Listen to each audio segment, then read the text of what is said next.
Hi, this is Gletzmar Igcasama and this is the GBI Accounting Lectures, where we offer understandable accounting and auditing lectures. I know, most are claiming that, but let's break it down. Our lectures are understandable because they are non-technical in nature and we use simple English in explaining. Aside from that, the lectures are storytelling and point of view based, which means we are to step in different personalities like creditor and debtor or lessor and lessee to encourage your imagination. On top of that, we will be using a lot of illustrations and examples. We will also be focusing on concepts and answering the question why instead of hows. The lectures are also designed to let you relate even if you didn't know anything about the topic. And most of all, the lecture is straightforward, meaning every sentence and every line is important and nothing is irrelevant. Also, we will also try to include all the twists of the topic.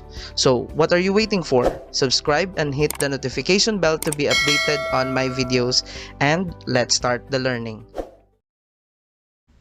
We have here confirmation as an audit procedure.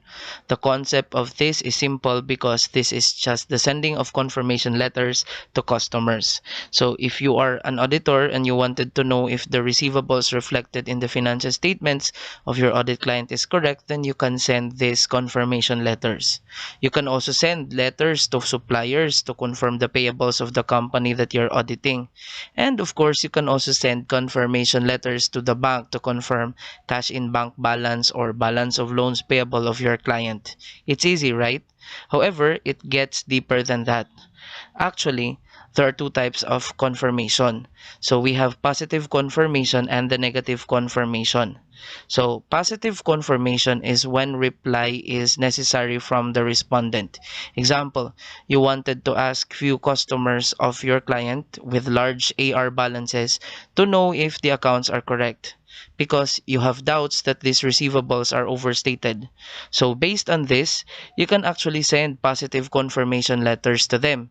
And if those customers do not reply, then send another confirmation letter, or you need to follow up if ever because they may be forgot.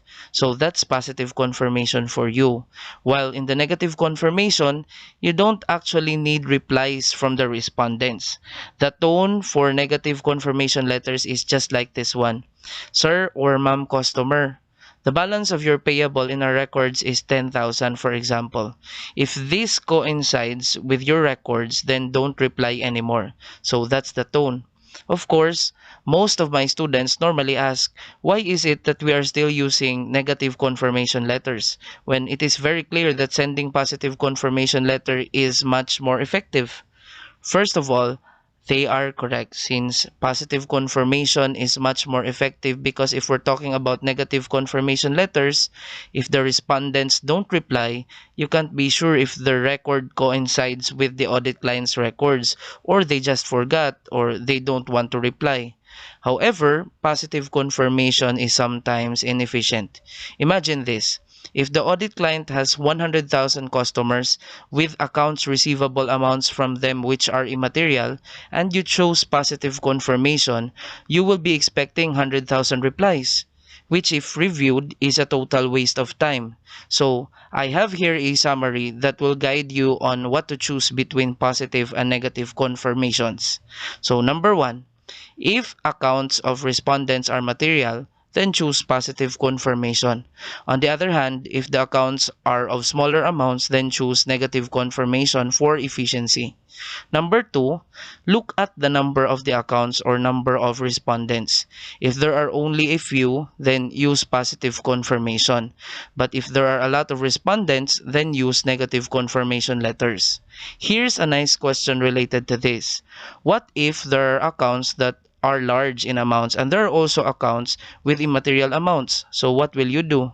Of course, you can send positive confirmation letters to respondents with material accounts and negative confirmation letters for those who have immaterial account balances. And we have number three. They are the same. on the negative and positive confirmation. Actually, in this number 3, it talks about the limitation of confirmation technique as a whole, or regardless if it is a positive or negative confirmation. It does not really matter. Let's elaborate. If we are talking about receivables, you can only use confirmation technique or confirmation letters if you feel like the balances are overstated. Or in other words, you wanted to test for existence. Because if that's the case, the respondents will really react and correct the balances. On the other hand, if you are doubting that the receivables are understated, please don't use confirmation letters. Because if I am your customer, for example, and you told me that my balance is just 1 million, when in fact it is really higher than that, then I will happily say, you are correct, my balance is just 1 million. Of course, when we talk about payables, the rules are reversed. You can only use negative and positive confirmation letters when you feel like the payables recognized by your audit client is understated. Or in other words, if you are to test the completeness of the payables only. So that's it.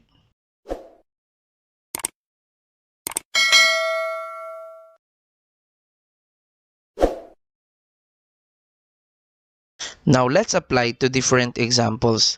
Example number 1, you're auditing Gletz's company. In the books of the company, you found that the accounts receivable is 100 million from 10 customers only.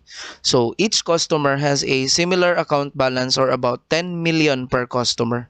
Again, I'll repeat it because this is very important. There are only 10 customers or targeted respondents with 10 million account balance on the average for each customer.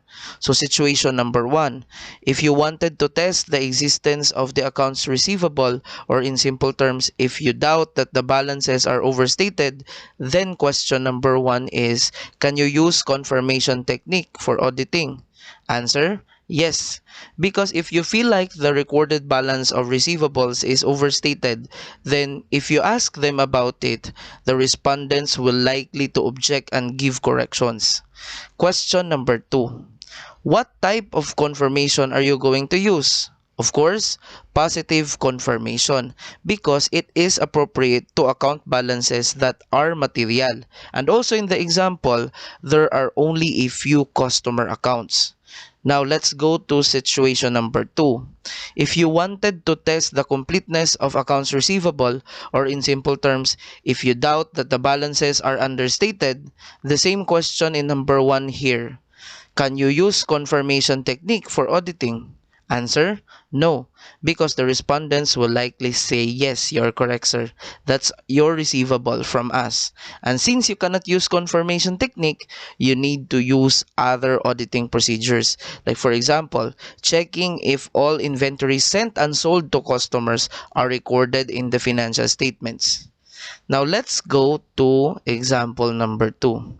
It's the same with example number 1.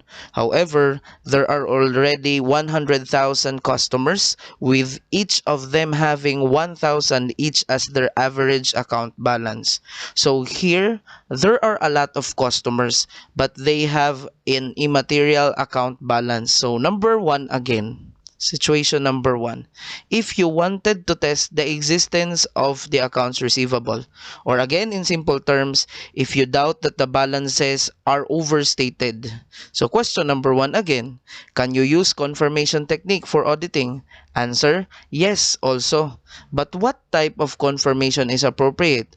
Of course, it's already the negative confirmation, because in this example number 2, the account balances are not material and there are a lot of customers. So situation number 2. If you doubt that the balances are understated, the same question number 1, can you use confirmation technique for auditing? Answer, no. And since you cannot use the confirmation technique, again, you need to use other auditing procedures. Now, let's go to example number 3. This is basically the same with example number 1. However, here the receivables became payables.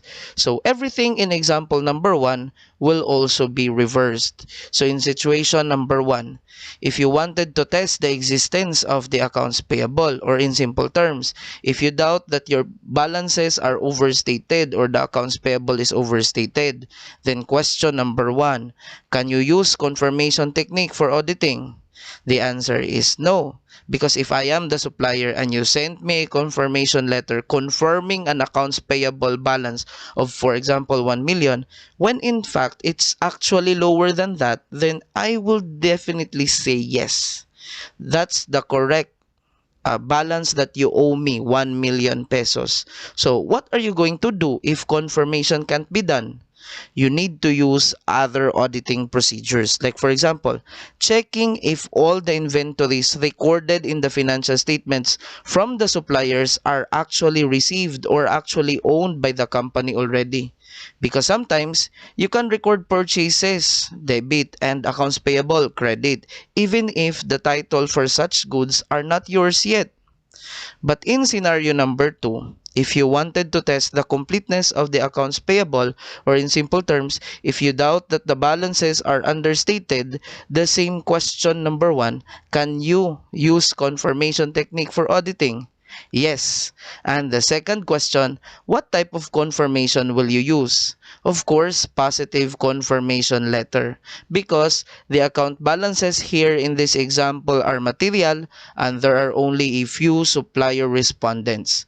But then again, if in the example, if the amounts here per supplier are material or immaterial and the supplier slash respondents are too many, then negative confirmation will be used.